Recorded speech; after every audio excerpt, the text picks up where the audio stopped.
এইবাৰ কোনো ল'ৰা ছোৱালীৰ বিয়াক লৈ আমি চৰ্চা কৰিবলৈ অহা নাই। দুজনী ছোৱালী বিয়া পাতিবলৈ ওলাইছে। এইখন অসম মুলুকৰে দুজনী ছোৱালী, এই দুজনী ছোৱালী আপোনালোকে দেখা পাইছে, তেওঁলোকে বিয়া পাতিবলৈ ওলাইছে। ইতিমধ্যে তেওঁলোকৰ আঙুঠি পিন্ধোৱা পৰ্ব সম্পন্ন হৈছে, এংগেজমেণ্ট তেওঁলোকৰ হৈ গৈছে আৰু হয়তো অতি কম দিনৰ ভিতৰত তেওঁলোকৰ বিবাহ সম্পন্ন হ'ব তেওঁলোকৰ। আৰু তাকে লৈ আজি দিনটোৰ পৰা সামাজিক মাধ্যম তোলপাৰ হৈ গৈছে। সামাজিক মাধ্যমত সাংঘাতিক চৰ্চা যে এই দুজনী ছোৱালী হয় কেনেকৈ বিয়া পাতিব, তাকো অসম মুলুকৰ হয়, তেওঁলোকে কেনেকৈ অসমত দুজনী ছোৱালীয়ে বিয়া পাতিবলৈ ওলাইছে, এংগেজমেণ্ট তেওঁলোকে কৰিছে। আৰু তাক লৈ ইতিমধ্যে মই কৈছোঁ ছ'চিয়েল মিডিয়াত আপোনালোকে খুলিব নোৱাৰে, ফেচবুক খুলিব নোৱাৰে, বিভিন্নজনে বিভিন্ন পোষ্ট দিছে, তেওঁলোকক ধৰাশায়ী কৰি পেলাইছে যে তোমালোকে এনেকুৱা নকৰিবলগীয়া কাম কিয় কৰিছা বুলি। এয়া কিন্তু মোৰ মতামত নহয়, এয়া সৰ্বসাধাৰণ ৰাইজৰ মতামত, অধিকাংশ লোকৰ মতামত। কিন্তু মই মোৰ ব্যক্তিগত মতামত দিব বিচাৰিছোঁ যে তেওঁলোকে এনেকুৱা কি অপৰাধ কৰিছে। তেওঁলোকে বিয়া পাতিছে, তেওঁলোকৰ নিজৰ কথা, নিজৰ লাইফ পাতিছে। আজি ছোৱালীয়ে বিয়া পাতিছে নে কোনোবা ল'ৰাই বিয়া পাতিছে, নিজৰ ব্যক্তিগত কথা, তাক লৈ ৰাইজৰ ইমান মূৰ ঘুমাব লগা কি আছে? তেওঁলোকৰ নিজৰ পাৰ্চনেল চইচ। আজি আপোনাৰ মোৰ চইচ বেলেগ হ'ব পাৰে। মই ছোৱালী ভাল পাওঁ আৰু কিছুমান ল'ৰা আছে, কিছুমান ল'ৰাই ল'ৰাক ভাল পায়, কিছুমান ল'ৰাই ছোৱালীক ভাল পায়, কিছুমান ছোৱালীয়ে ছোৱালীক ভাল পায়, এইটো কেছ বেলেগ। চবৰে নিজৰ পাৰ্টিকুলাৰ নিজৰ লাইফ চান্স, চবৰে নিজৰ অপিনিয়ন থাকে। আৰু কোনখন ডিক্সনাৰীত লিখা আছে যে ল'ৰা ছোৱালী বিয়া পাতিলে বুলি কেৱল মানে নিজৰ মাজত সিহঁতৰ ব্যক্তিগত মিলন বুলি? ক'তোতো লিখা নাই। আৰু মেণ্টেলিটি তেওঁলোকৰ মিলিছে, তেওঁলোকৰ মন মিলিছে, তেওঁলোকে ভাবিছে এজনে আনজনৰ লগত তেওঁলোকে বিয়া পাতি তেওঁলোকে জীৱনটো পাৰ কৰিব পাৰিব, এজনে আনজনক ভাল পাইছে, তাক লৈ তেওঁলোকে এংগেজমেণ্ট কৰিছে।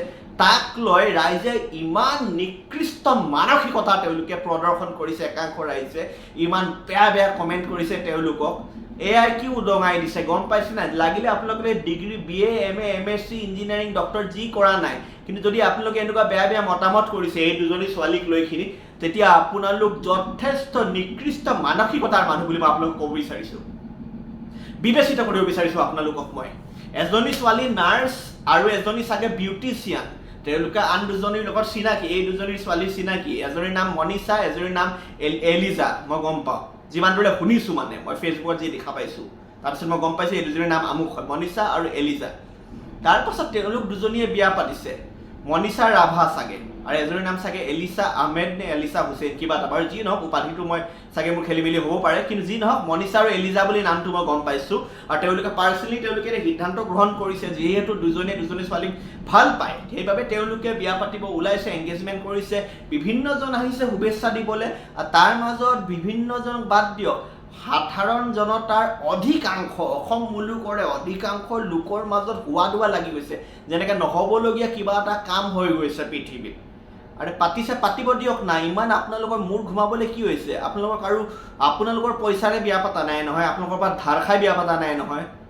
ধাৰ লৈছে নেকি আপোনালোকৰ পৰা? তেওঁলোকৰ নিজৰ চইচ, নিজে কাম কৰিছে, নিজে পাতিছে, পাতিব দিয়ক, খোজ থাকক, পাৰিলে আশীৰ্বাদ দিয়ক। এনে কিয় মানে উগুলি কিয় কৰিব লাগে, কিয় কামোৰ দিব লাগে এনেকৈ প্ৰতিটো কথাত? কওকচোন। নিজৰ পাৰ্চনেল চইচ অফ অপিনিয়ন বুলি আছে এটা বস্তু, সেইটোক ৰেচপেক্ট কৰিবলৈ শিকক। আপোনাৰ মোৰ চইচ চাগে তেওঁলোকৰ লগত নিমিলিব পাৰে, আমাৰ চইচ নিমিলিব পাৰে তেওঁলোকৰ লগত, কিন্তু তেওঁলোকে যিহেতু চইচ কৰি লৈছে, তেওঁলোকে কিবা এটা ভাল ভাবি চিন্তি তেওঁলোকে এইটো কাম কৰিছে, হয়নে নাই? সেইবাবে তেওঁলোকক থাকিব দিয়ক, তেওঁলোক নিজৰভাৱে। অলপ মেণ্টেলিটি চেঞ্জ কৰক, সঁচাই কৈছোঁ, মেণ্টেলিটি চেঞ্জ কৰক। আৰু যিসকলে ট্ৰল কৰিছে, যিসকলে বেয়া মন্তব্য কৰিছে ন, যিসকলে বেয়া কথা কৈ কিন্তু শ্বেয়াৰ কৰিছে, মই কৈছোঁ, চিৰিয়াছলি কৈছোঁ, আপোনালোকক মই এটা চেলিউট দিছোঁ যে আপোনালোকে কি চাউল খাই আপোনালোক ডাঙৰ হৈছে। অলপ গ্ৰ' কৰক, গম পাইছেনে? ধন্যবাদ।